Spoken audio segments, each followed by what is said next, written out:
farmhouse was called Barnhill, and it sat at the end of a track so remote that visitors had been known to abandon the attempt entirely after realizing the journey required 2 days, 3 forms of transport, and depending on the weather, the willingness to walk the final miles through Scottish wind and rain. It was not a place you ended up by accident. It was a place you chose deliberately, as if punishment were the point. The man living there in the autumn of 1947 was 44 years old. He was 6 feet 2 inches tall and weighed, by that point, something close to nothing. His lungs were failing. He knew they were failing. His doctors had told him to rest, had told him that 6 hours of stillness per day was the minimum requirement for a man in his condition. And he had nodded at this instruction, the way a man nods at something he has no intention of following. He sat down at his desk each morning before the light came fully through the windows, and he wrote. The novel had been forming in his mind for years. It had absorbed everything. The BBC offices where he had watched wartime propaganda assembled with bureaucratic cheerfulness. The Spanish militias he had fought alongside before watching them liquidated by their own side. The Soviet Union, whose 5-year plans arrived in English newspapers, already falsified, already scrubbed of the bodies underneath. He had a title. He had a main character named Winston. He had a place called Room 101, named after the conference room at the BBC where he had sat through meetings he found nearly unbearable. What he did not have was time. He could feel that with something more precise than fear, the particular arithmetic of a man who understands that the book and the body are in a race, and that the body is losing. So he typed, in the cold, with the view of the Scottish hills going grey, and the oil lamp burning, and his adopted son, Richard, asleep somewhere in the house, and the manuscript growing page by page into the thing that would outlast him by decades and reshape the political vocabulary of the 20th century. He had started as Eric Arthur Blair. He would die as George Orwell, and between those 2 names lay a life so deliberate, so self-constructed, so relentlessly aimed at some idea of truth he could never quite articulate, that understanding the man almost requires setting aside the legend. This is the story of George Orwell. Eric Arthur Blair was born on the 25th of June, 1903, in a small town called Motihari in Bengal, in the northeastern corner of British India, in a district that sat near the border with Nepal and smelled of dust and mustard fields and the particular administrative fatigue of a colonial outpost. His father, Richard Walmsley Blair, was 58 at the time of his son's birth, a gap so large that Eric would later describe the relationship as having no real content at all, just a kind of formal acknowledgement across an enormous distance of age and temperament. Richard Blair worked as a sub-deputy opium agent for the Indian Imperial Service, which meant he oversaw the production of opium that was grown in the Indian interior and exported to China, generating revenue for an empire that had fought 2 wars to keep that trade open. It was not a romantic position. It was, like most of imperial administration, a matter of paperwork and logistics dressed up in khaki. Eric's mother, Ida Mabel Limousin, was 20 years younger than her husband and considerably more interesting. She had grown up partly in Moulmein in Burma, where her family had established themselves as merchants, and she brought to the marriage a kind of colonial cosmopolitanism, French blood on her father's side, a childhood spent between continents, a sensibility that was not entirely British in the way Richard Blair's was entirely British. She was 21 when she married a man of 41, and by the time their son Eric arrived, she had already been navigating the particular loneliness of colonial wives for years. The heat, the correspondence that took weeks to arrive from England, the social world of the cantonment that was both intimate and suffocating. In 1904, when Eric was barely a year old, Ida packed the children up, Eric and his older sister Marjorie, and returned to England. Richard stayed in India. He would remain there, filing his reports and managing his district until his retirement in 1912. This meant that Eric Blair grew up in the most formative years of his childhood in a household without a father. The family eventually settled in Henley-on-Thames in Oxfordshire, a pleasant English market town with a river and a regatta, and exactly the kind of respectable middle-class quietness that, in England, carries its own specific social weight. They were not wealthy.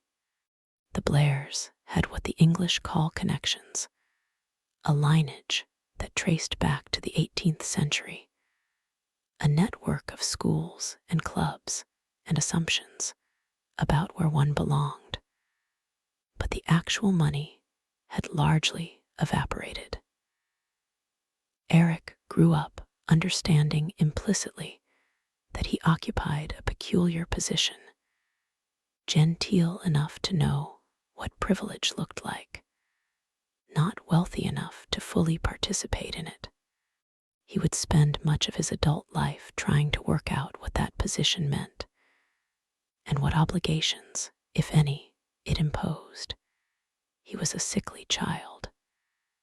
His lungs, always the lungs, gave him trouble from infancy, a persistent fragility that doctors treated with the usual Edwardian combination of fresh air, rest, and mild optimism. He was also, from an early age, a reader. The books came first. G.K. Chesterton, H.G. Wells, Kipling, the kind of English literature that was fundamentally about empire and adventure, and the way the world was organized, which is to say the kind of literature that a thoughtful boy would later feel the need to argue with. He was writing by 11 plays inspired by Shakespeare, which he read aloud to a girl named Jacintha Buddicombe, who lived nearby, and shared his obsession with books. When war broke out in August 1914, the 11-year-old Eric Blair wrote a patriotic poem encouraging English boys to enlist. It was printed in the local paper. He would spend the rest of his life in a kind of ongoing argument with the boy who wrote that poem. His school was St. Cyprian's, a prep school near Eastbourne in Sussex, designed to prepare its pupils for admission to the great English public schools. It was the kind of place that produced competent Latin scholars and compliant imperial administrators. It was also, by Orwell's later account, a place of systematic cruelty, beatings, from the headmaster, bad food, the casual humiliation of scholarship boys who paid reduced fees and were reminded of this constantly.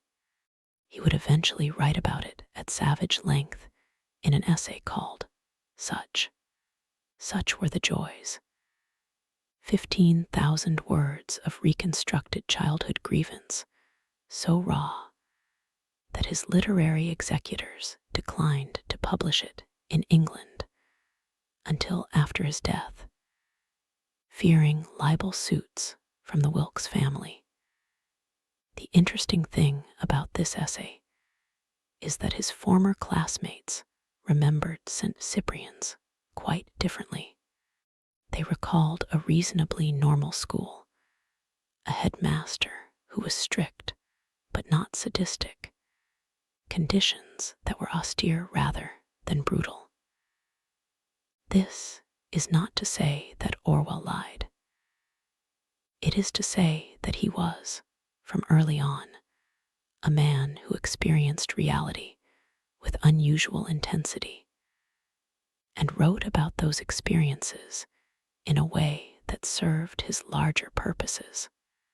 The facts of St. Cyprian's were, for him, material for an argument about power and class, and the way institutions shape children without their knowledge or consent. He needed them to be worse than they were, or perhaps they were exactly as bad as he said, and the other boys simply didn't notice. He won a scholarship to Eton, not on his first attempt. He came 13th when there were only 12 places, but a vacancy opened, and in early 1917, he arrived at the most prestigious school in England on the basis of academic merit alone, which meant he was simultaneously inside the institution and outside it, benefiting from its prestige while being reminded, in the 100 small social ways that Eton specialized in, that he had not been born to it. He was 14 years old and already inclined to the margins. At Eton, he stopped working. The grinding academic effort that had won him his scholarship was replaced by a kind of deliberate indolence, as if he had decided that the prize wasn't worth the performance required to keep earning it. He came bottom of his Latin class. He was moved to less demanding courses. The prospect of Oxford or Cambridge, which might have been a natural next step for a scholarship boy at Eton, receded entirely.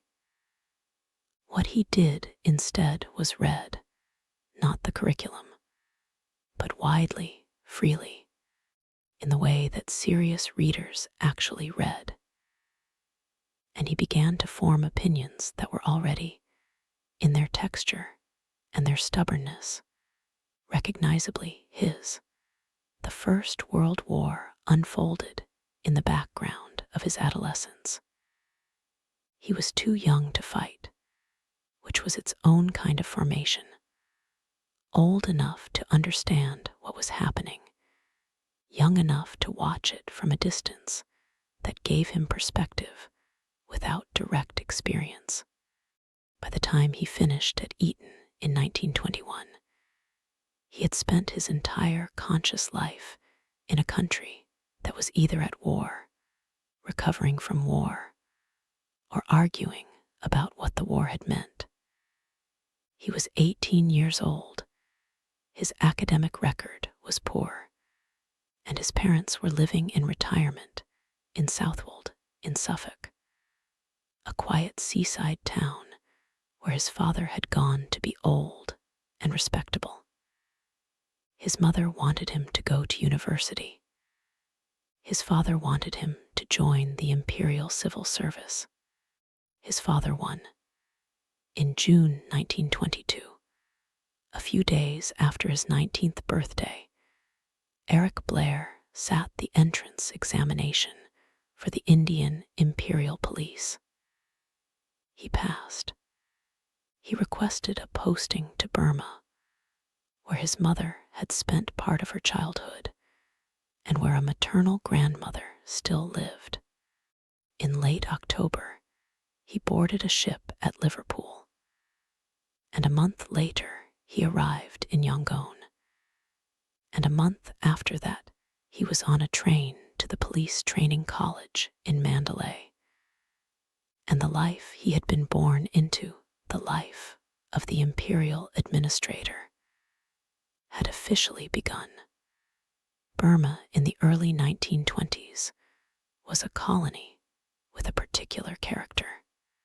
The British had taken the country in stages, the final conquest coming in 1885 when they deposed King Thibaw, a young monarch they had decided was inconveniently independent-minded, and marched through the royal palace at Mandalay. Unlike most of their other colonial possessions, they had not worked through existing political institutions, but dismantled them entirely, absorbing Burma into India as an administered territory. The result was a country that had been disrupted at its foundations, the traditional structures of authority gone, replaced by a foreign bureaucracy that was simultaneously omnipresent and utterly alien. By the time Blair arrived, the political unrest that followed conquest had partly subsided, but the murder rate was 800 per year, and the prison population was 16,000. He learned Burmese quickly. He moved through a series of postings, Muangma, Twante, Sirium, Mulmain, finally Katha near the Irrawaddy, each one requiring him to perform the functions of imperial administration with the tools available: authority, a police force, the threat of force, the paperwork of force. He did his job. He was promoted steadily, and he appears, in the account he left of these years, to have been in something like continuous moral discomfort the entire time. The discomfort had two edges, and it is important to understand both. On one side was the violence of empire, the beatings, the hangings, the assumption of superiority that ran through every interaction between a European officer and a Burmese civilian. The way the institution required him to act out, daily, a fiction of racial authority he found increasingly difficult to believe in. In an essay he wrote later, Shooting an Elephant, he described being called to deal with an elephant that had gone rogue in a bazaar, and finding himself compelled to shoot the animal, which had by then calmed down and was no longer dangerous, simply because a watching crowd of Burmese expected it, because the white man had to perform his authority, because the crowd had already decided what the ending was, and he was not free to write a different one. I perceived in this moment, he wrote, that when the white man turns tyrant, it is his own freedom that he destroys. But the other edge of the discomfort was something he was less comfortable admitting: a genuine revulsion at aspects of Burmese life that European observers of the time would have called primitive, and that Orwell himself, in his private correspondence, did call primitive. He was not a simple anti-imperialist. He was a man in genuine conflict, horrified by what empire did, unable to entirely free himself from the assumptions empire had given him, trying to write his way toward clarity through the friction. He left Burma in the summer of 1927 on medical leave, dengue fever, and never went back. During a family holiday in Cornwall that September, he announced to his parents that he was resigning from the police and intended to become a writer. The reaction was not warm. Father, who had spent his career in precisely the kind of respectable imperial service that Eric was now rejecting, seems to have found the declaration incomprehensible. They were estranged for several years. The mother was more sympathetic, but not, by the evidence, particularly hopeful. What happened next was both a research project and a penance. In late 1927, Eric Blair went to Limehouse, in the working-class East End of London, wearing ragged clothes, deliberately poor. He did this repeatedly over the next several years, sleeping in doss houses, tramping the roads, picking hops in Kent, alongside the men who came from the East End every September for a working holiday that barely paid for the train fare back.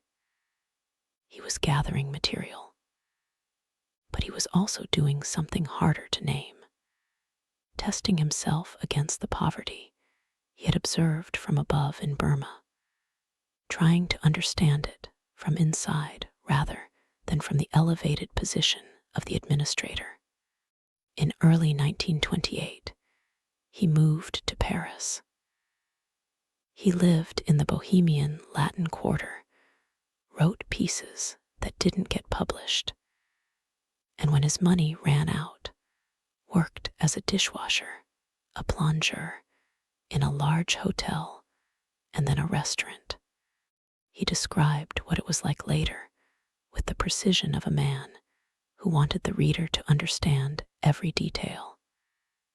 The heat of the kitchen, the grease that got into your clothes and your skin and didn't wash out, the social hierarchy of the kitchen that was almost feudal in its clarity, the way the work swallowed your hours and left you too tired to think.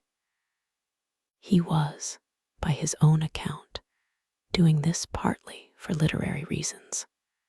His Aunt Nellie Limousin lived nearby and could have helped him financially at any time. He chose the dishwater.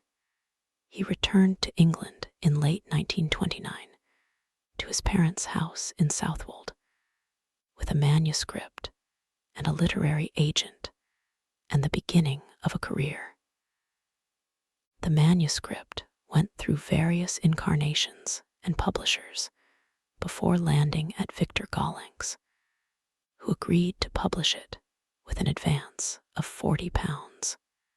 When the book appeared in January 1933, it appeared under a pseudonym. Eric Arthur Blair did not want to embarrass his family.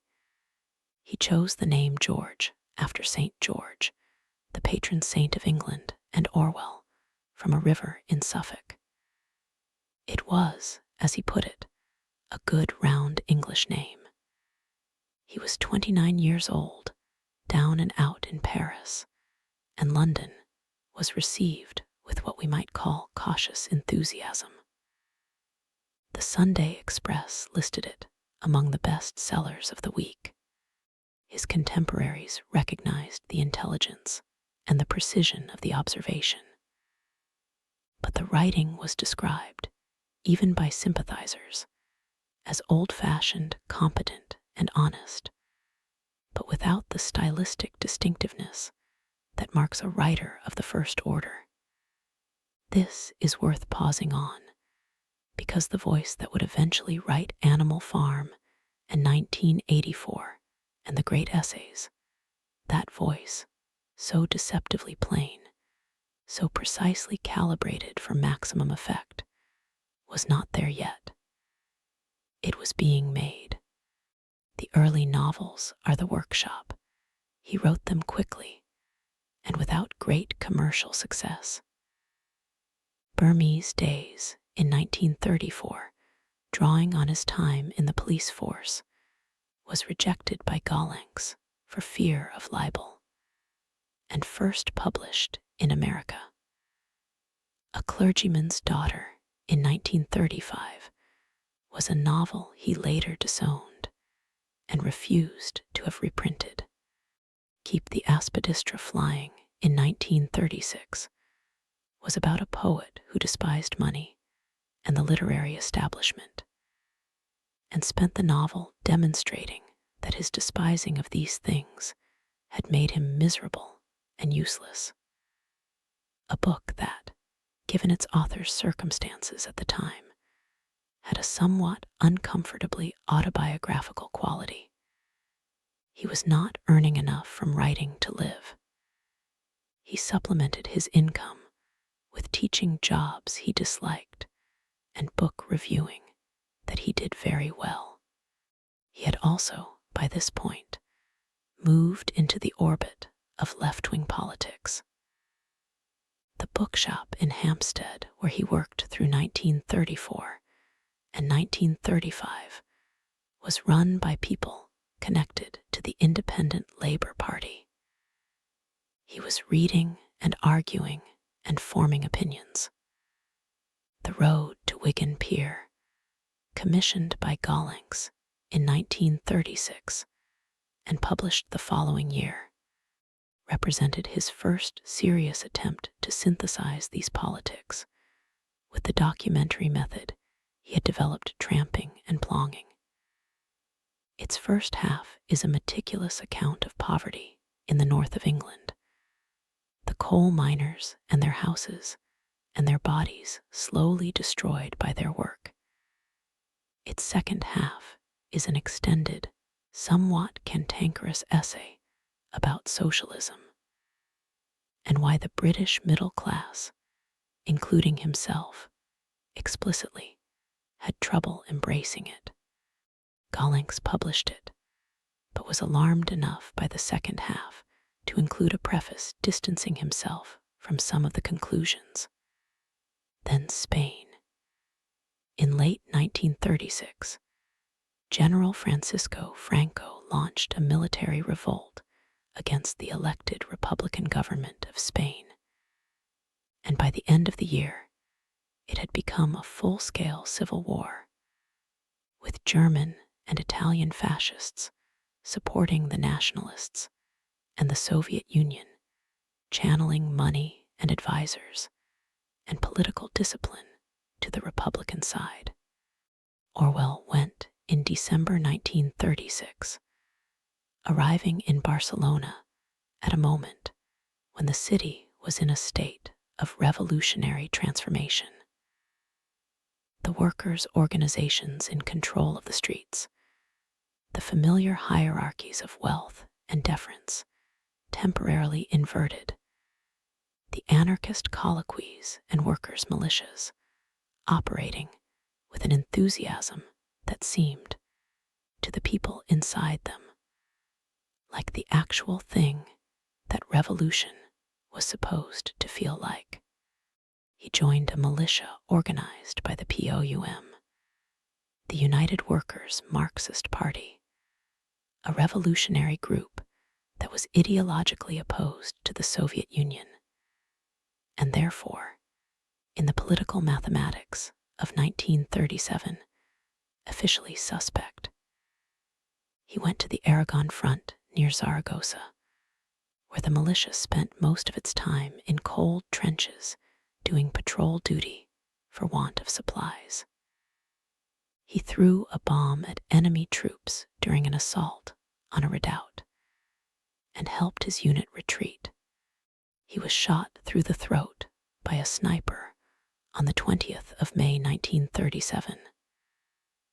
The bullet passed through cleanly, missing both the carotid artery and the spine by margins that his doctors described as extraordinary, and was invalided out.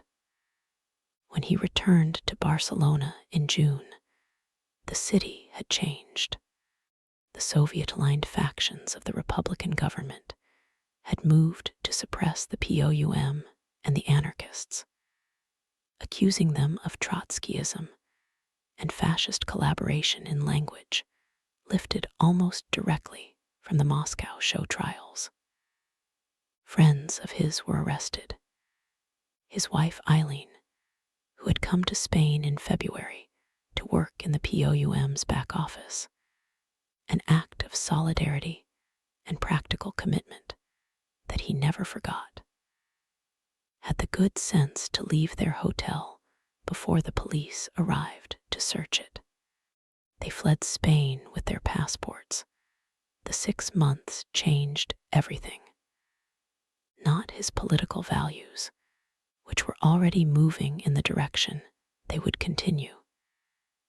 He had never been a Soviet communist, but his understanding of how political movements lie, how they construct false realities and enforce them with violence, how the left was capable of exactly the kind of brutal dishonesty it accused the right of practicing. He tried to write about what he had seen in Barcelona, the government suppression, the fabricated charges, and found that the New Statesman would not publish it. Articles critical of the Republican government were, the editor explained, functionally equivalent to pro-Franco propaganda. The machinery of political censorship did not require a censor. It required only that the right people decline to print the wrong things. He wrote homage to Catalonia, his account of the Spanish War, in the second half of 1937. It sold fewer than 700 copies by the end of the year. The timing was wrong. The book was anti-Soviet at a moment when Stalin was still widely regarded on the British left as an ally against fascism. And its precision about what had actually happened in Barcelona was experienced as inconvenient rather than important. It is now considered one of the essential documents of the 20th century. At the time, it was a commercial failure that barely anyone read, what the history books usually skip: the legend of George Orwell, prophet of totalitarianism, conscience of the left, clear-eyed enemy of all forms of power, is real. The books are what they are, but the man inside the legend was considerably more complicated. And understanding the complications doesn't diminish him so much as make him more comprehensible as a human being. He was, by multiple accounts of people who knew him well, not particularly easy to be close to. He had strong opinions and held them without much visible interest in being persuaded otherwise. He was capable of great kindness. He was generous with younger writers, patient with the struggling, genuinely curious about people who were different from him. But he could also be cold, distant, inclined toward isolation in a way that his friends sometimes interpreted as indifference to their company. His first marriage to Eileen O'Shaughnessy was a union between two intelligent and capable people who were, by most external assessments, not ideally matched. Eileen was a psychology graduate who had, by marrying Orwell, effectively signed up to be his housekeeper, his first reader, and the practical intelligence behind a domestic life that he treated as secondary to his work. She raised their adopted son, managed the households he periodically abandoned for writing retreats, and died during a routine hysterectomy in March 1945, while Orwell was in Paris as a war correspondent. He came back for the funeral and then returned to his duties on the continent. His friends found this difficult to understand. He also had a complicated relationship with his own class guilt that never entirely resolved. The tramping expeditions, the deliberate poverty, the years of teaching jobs and book reviewing, while living in conditions below what his background might have entitled him to. These were genuine attempts to understand something real, but they were also, as several people around him observed, somewhat theatrical. He chose poverty the way a man chooses a diet, with the knowledge that it can be ended if it becomes intolerable. The actual poor did not have that exit. This doesn't make his observations false, but it gives them a quality he was himself aware of and periodically tortured by: the documentation of a life he was visiting rather than living. His attitude toward women, viewed from any distance, was unreconstructed in ways that sit awkwardly alongside his politics. He proposed to multiple women in quick succession after Eileen's death, apparently with something close to desperation. One woman, then another, then another. Each refusal noted in his correspondence with the flat affect of a man checking boxes. He eventually married Sonia Brownell in October 1949 in his hospital room at University College Hospital, 3 months before he died. Sonia was 15 years younger than him, a woman of considerable intelligence who worked at Cyril Connolly's literary magazine Horizon, and who had turned him down when he proposed a few years earlier. She accepted this time, whatever the emotional content of that decision was, and it has been argued over ever since. The wedding took place with the groom sitting up on his hospital bed, and within weeks, his condition was deteriorating again. There was also the list. In 1949, in the final months of his life, Orwell compiled a document for contact at the British government's Information Research Department, a Cold War propaganda unit that produced anti-Soviet material for distribution abroad.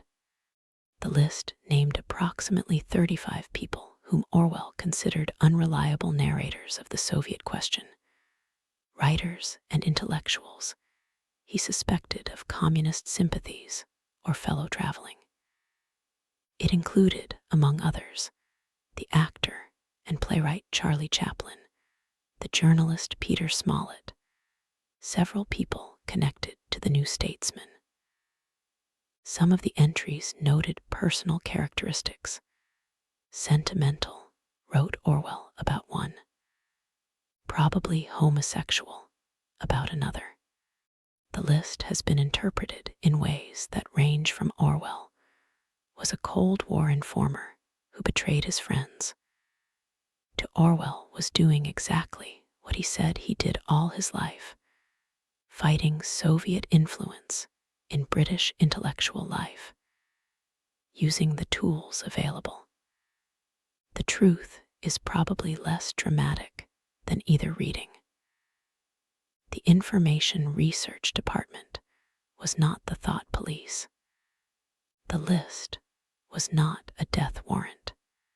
What it was, undeniably, was a private document that reduced complex human beings to suspicious characteristics and placed them in a file that could have been used against them. The man who wrote "All animals are equal" spent some of his last energy writing a document that treated people as categories. He knew what totalitarianism looked like because he had seen it from both sides. He had been the uniformed agent of an imperial state in Burma, watching crowds scatter at his approach. He had been in Barcelona when the ideological machinery turned on its own. He had worked at the BBC during the war and learned, from the inside, how the management of information operates, not through crude suppression alone, but through the production of an atmosphere in which certain thoughts feel natural and certain thoughts feel dangerous. He wrote once that the great enemy of clear writing is insincerity, that when the gap between what you actually think and what you actually say grows large enough, language degrades into a kind of noise that obscures rather than communicates. He tried, in his own work, to close that gap entirely, but the gap in his own life between what he believed and what he did, between his politics and his marriages, between his anti-imperialism and his imperialist reflexes, between his horror at surveillance and his list of names, that gap never fully closed either. It would be tidier if it had. It would also make him a different kind of writer, a man who had achieved consistency rather than a man perpetually in motion toward it. He was also, and this is not a minor thing, genuinely ill for much of his adult life. The lungs that had troubled him since infancy became a serious and worsening problem after Spain, where the bullet through his throat had permanently impaired his already compromised respiratory function. He was hospitalized for tuberculosis in 1938, spending 5 months in a sanatorium in Kent. He had recurring hemorrhages in the 1940s.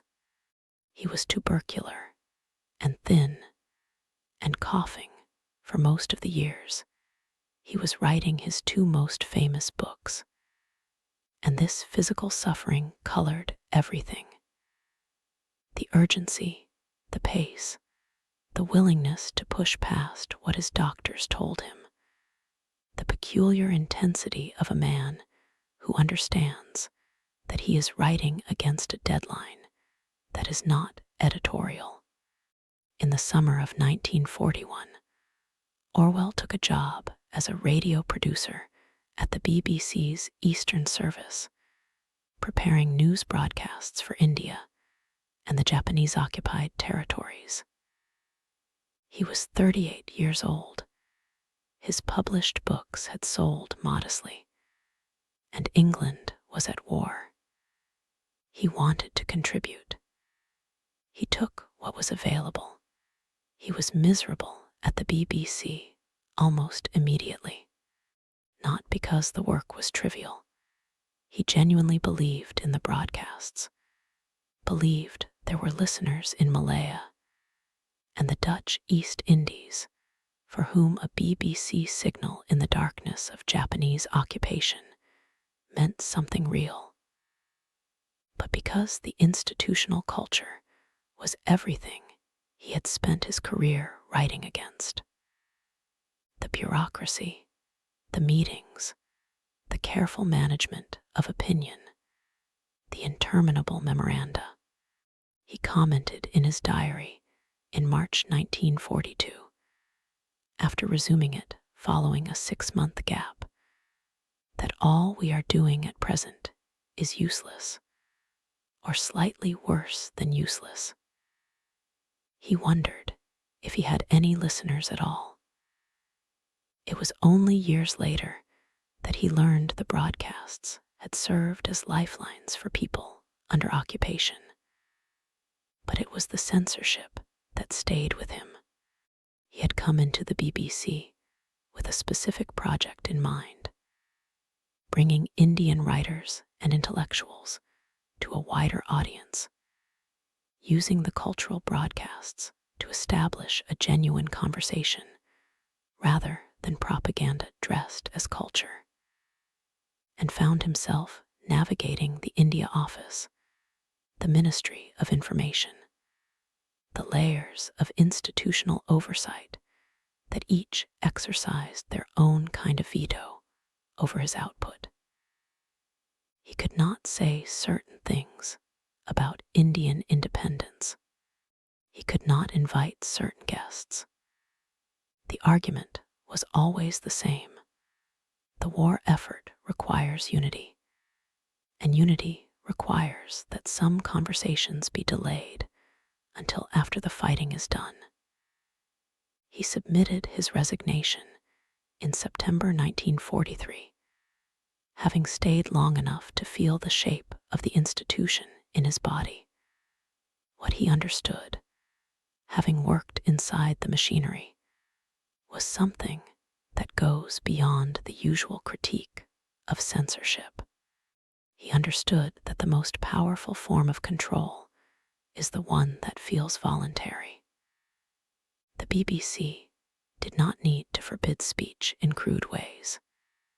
It needed only to create conditions in which certain speech felt inappropriate, in which the right people understood without being told what the limits were, in which the institution's survival and the speaker's comfort coincided in exactly the right places.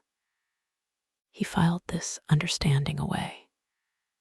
It became Room 101. It became Doublethink.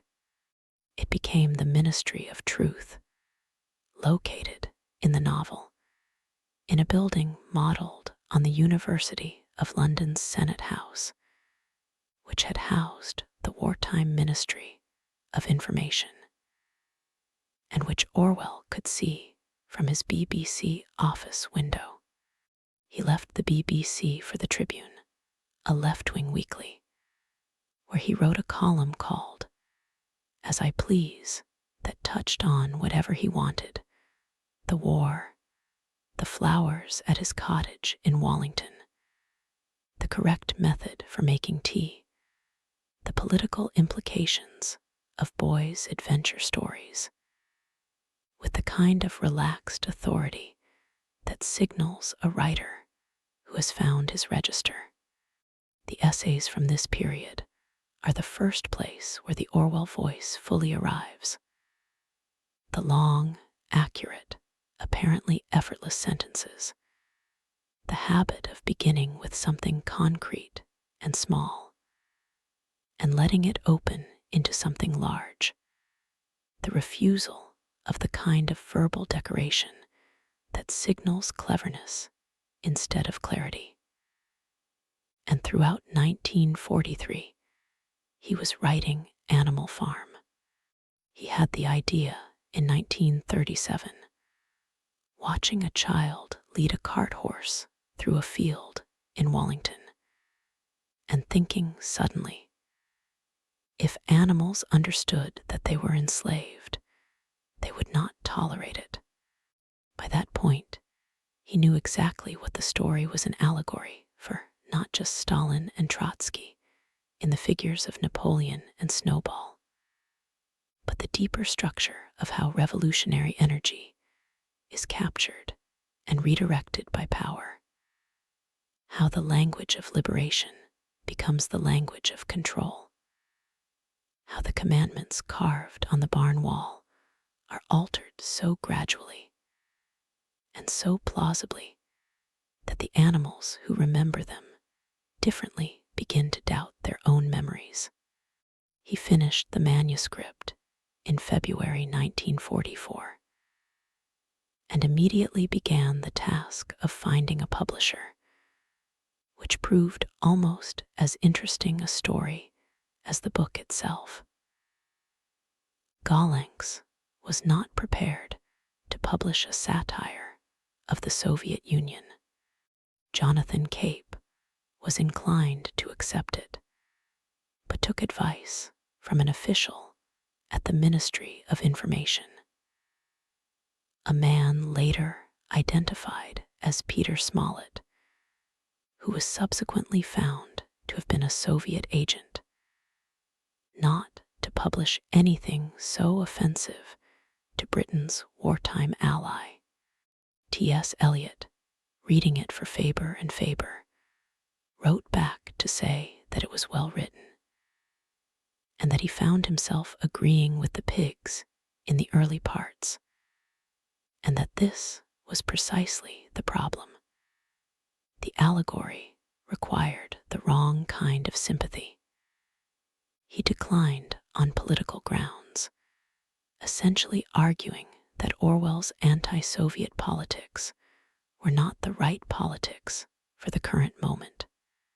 Victor Warburg finally agreed to publish it when the paper supply allowed, and Animal Farm appeared in August 1945, 3 months after the end of the war in Europe, into a Britain that was exhausted and remaking itself, and ready, apparently, to read a short fable about a farm where the animals overthrow the farmer and end up living under something worse. It sold almost 5,000 copies in its first 6 weeks. It was translated into dozens of languages. Within a year, the man who had been writing in obscurity for 15 years and selling 600 copies of his best books was one of the most read writers in the English-speaking world. The success came at a cost he had not entirely anticipated. The book was read particularly in America, where the anti-Soviet market was robust and growing, not as a critique of Stalinist methods, but as a critique of socialism itself. The pigs were not just Stalin, they were all revolutionaries. The moral was not that this particular revolution had been betrayed, but that revolution itself always devours its children. Orwell found this reading dismaying and said so repeatedly. He was still a socialist. He had always been a socialist, but the book had been released into a Cold War world that needed certain meanings, and it provided them. And once a book is in the world, the author does not control what it means. In the meantime, Eileen had died. She died in March 1945 in a hospital in Newcastle, under general anesthetic for what should have been a routine operation. She was 39. Orwell was in Paris. He returned for the funeral, which was attended by people who noted that he seemed unable to process the grief in any ordinary way, not cold, exactly, but somehow sealed, as if the loss had been absorbed somewhere deeper than the surface. Their adopted son, Richard, was a year old. There was a nurse. There was the flat in Islington. There was the Tribune column and the war correspondence, and the book about to transform his career. And there was the new novel taking shape in his mind, set in a world where the BBC and the Ministry of Information and the Spanish suppression and the Stalinist show trials had been synthesized into something final and total. He began looking for a place away from London. Eileen had suggested, just before her death, that he was being overworked, and the couple had discussed moving to the country. He found Barnhill on the island of Jura in the Inner Hebrides, a remote farmhouse 7 miles from the nearest village, reachable only by a combination of trains and boats and buses, and depending on the weather, a certain willingness to suffer. He went there for the first time in May 1946, accompanied by his sister Avril, his son Richard, and a nurse. He brought the manuscript. The novel grew slowly and in difficult conditions. The island's isolation worked in his favor. No distractions, no social obligations, just the gray water and the highland air and the desk. But his health was working against everything. A tubercular hemorrhage in February 1946 had delayed his departure. A diagnosis of tuberculosis in December 1947 sent him to a hospital near Glasgow for 3 months. He returned to Barnhill in the spring of 1948 and went back to work against his doctor's explicit advice. By October, the manuscript was ready to be typed, but no typist would travel to Barnhill, and so he typed it himself, which took weeks, in conditions that his doctor described as equivalent to deliberate self-destruction. He and Warburg settled on the title 1984, choosing a year far enough in the future to feel speculative, close enough to feel imminent. When Warburg read the manuscript, he was appalled not because it was bad, but because he read it as a straightforward anti-Soviet satire and feared the consequences. Orwell corrected him. Oceania was not the Soviet Union.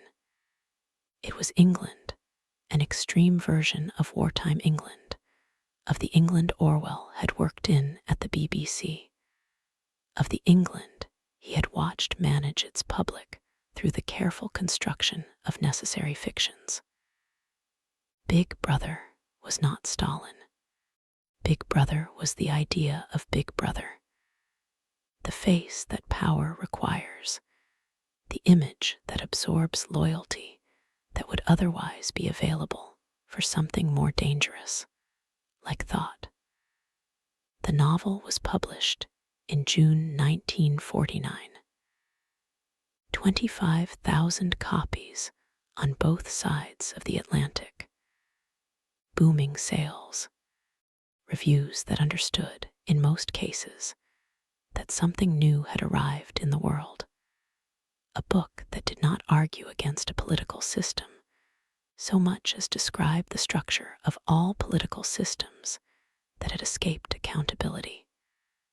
A book whose vocabulary would enter the language and stay there. Orwell was in University College Hospital, reading the reviews in bed, and the reviews were good, and his health was not improving. He married Sonia Brownell in October 1949. He had proposed to her before, and she had declined. She accepted this time, and there has been considerable argument ever since about what her reasons were, whether she loved him, whether she felt obligated, whether she understood that she was marrying a man who had months to live, and what she felt about that. The wedding took place in the hospital room, with Orwell propped up in bed and his friends gathered around, and he seemed, by several accounts, genuinely happy.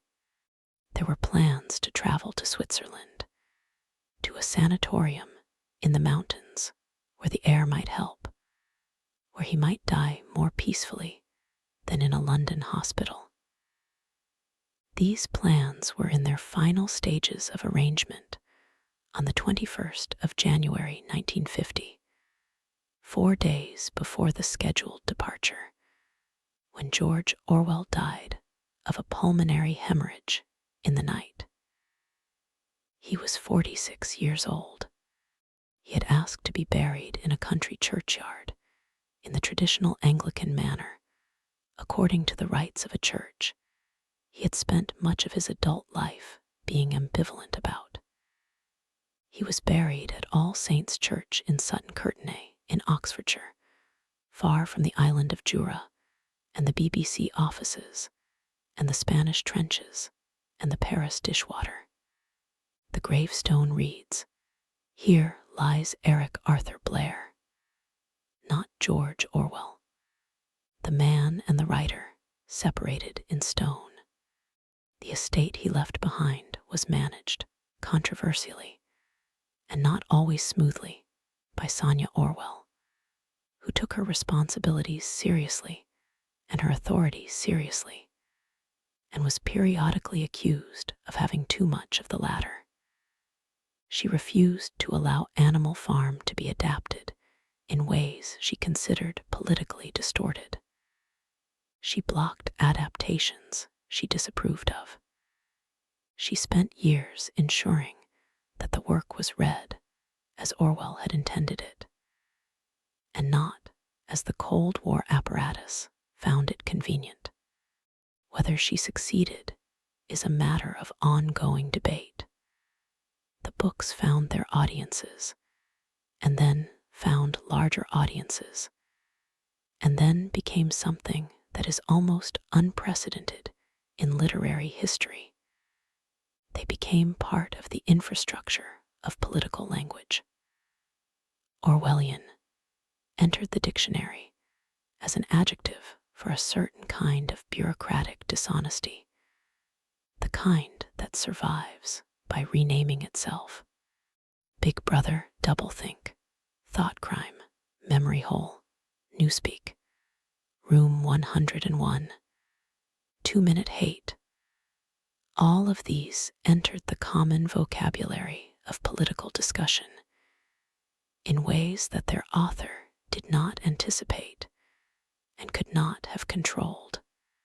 When politicians or journalists want to describe a certain kind of authoritarian overreach, they reach for Orwell's language, which means they are reaching for language built from the BBC's conference rooms and the Ministry of Information's building and the Barcelona roof, where Orwell crouched behind sandbags, watching the Republican government suppress its own allies. What the history tends to flatten in this process of canonization is the extent to which Orwell was wrong about some things and inconsistent about others. He was wrong about the coming revolution in England. He predicted in 1940 that Britain would be a socialist state within a decade, and it was not. He was inconsistent about empire, unable to fully free himself from the assumptions of the class that had produced him, even as he spent his career arguing against those assumptions. He was more comfortable writing about the working class than he was, in personal terms, working alongside it. His politics, however genuinely held, were shaped by the categories available to a man of his background and time, and those categories excluded things that have since become visible. He was also, by the evidence of the prose, one of the finest writers of English in the 20th century. Not the most beautiful. There are more beautiful English prose stylists. Not the most formally inventive. There are more formally inventive ones. But in the specific quality that he identified as the cardinal virtue of writing, the quality of saying clearly what one actually thinks without the accumulating evasions that make most public language essentially decorative. He had few equals. His essay, Politics and the English Language, published in 1946, remains the best short account of how language degrades when it is required to serve purposes it cannot admit to. Every sentence in it works. Every sentence in it is still relevant. Some of them have become more relevant. The list of informers, the document he gave to the Information Research Department, remains unresolved. It was discovered in the 1990s and produced exactly the reaction you would expect. Horror from those who felt it betrayed his principles. Defense from those who pointed out that his anti-Stalinism had always been active rather than passive. And a more complicated third position that acknowledges both and finds neither fully satisfying. The man who wrote about the mechanics of surveillance compiled a surveillance document. The man who wrote about the way power uses language to disable independent thought used language to disable the reputations of people he suspected of sympathizing with the wrong power. He did not seem to notice the contradiction, or if he noticed it, he left no record of that noticing. In 1952, the American CIA helped fund the publication of Animal Farm as an animated film, a production that changed the ending in ways that served American Cold War interests. The pigs in the Orwell original win. The other animals stare through the farmhouse window at the pigs and the humans dining together and find they can no longer tell the two apart. In the CIA-funded version, the animals revolt again. They win. The film needed a different moral, and it got one. Orwell, who had spent his life writing about exactly this kind of manipulation, had been dead 2 years. In the final weeks before his death, there were plans. Switzerland and the mountain air, and the new wife sitting beside the hospital bed. He had given instructions about his burial. He had arranged, with the careful attention to practical detail that characterized him all his life, the things that needed arranging. There was a fishing rod in the corner of the room, which he had asked someone to bring, because he intended to go fishing in Switzerland when he was well enough. The fishing rod is perhaps the most Orwellian detail in the whole story. The object that insists, against all available evidence, on the continuation of ordinary life. He had spent his career arguing that clarity of vision is the necessary precondition for meaningful action, and that the enemies of clarity, propaganda, political language, the comfortable fictions that institutions produce to protect themselves, are more dangerous than any individual tyrant because they do not need to be imposed. They are volunteered. People reach for them because they make the world easier to inhabit. He believed this so completely that he destroyed his own health finishing a novel in order to say it one more time, in the clearest possible terms. What he could not resolve in his work or in his life was the question of what happens after the clarity. If you see through the lie, if you refuse the comfortable fiction, if you name the thing that nobody is supposed to name, then what? Animal Farm ends with the pigs at the table and the other animals staring in from the cold. 1984 ends with Winston Smith, broken in room 101, discovering in himself a love for Big Brother that he cannot help. Both endings refuse consolation. Both suggest that seeing clearly may be necessary, but is not sufficient, that understanding the mechanism of your captivity does not automatically produce escape from it.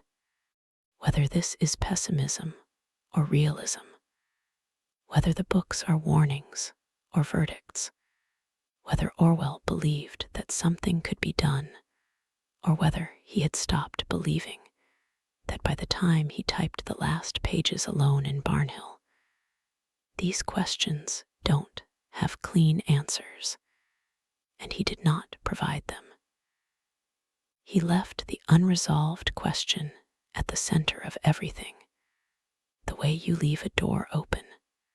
He was buried under his real name in an English churchyard in January 1950, with the winter ground hard, and the year barely started.